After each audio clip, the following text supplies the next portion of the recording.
Now there's two ways that this question can be answered. I'm going to look at both ways.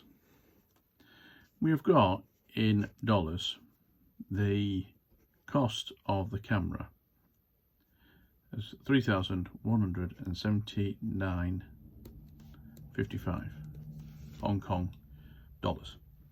I can exchange that into pounds. Now the rule of thumb is to go from our money to their money, we would multiply. To go from their money back to our money, we would have to divide. And by that I mean we divide by the exchange rate, which in this case is 12.30.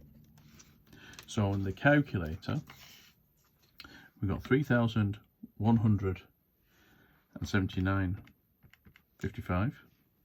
Divide that by 12.30, and that gives us £258, and the 0.5 means 50p.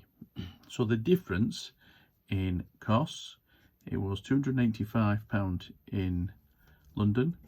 Take the 258.50 off that, will tell us the difference. So 285, take the last answer on the calculator, gives us £26.50 is the difference.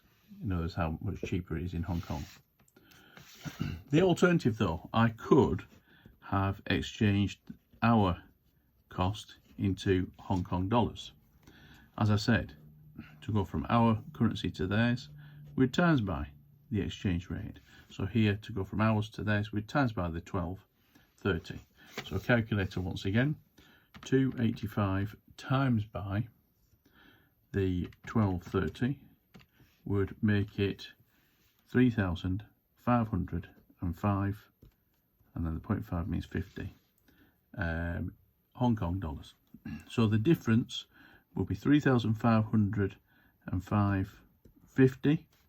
Take the 3,179.55. So that is already on the calculator. Take that 3,179.55, and it means that the difference would be 325.95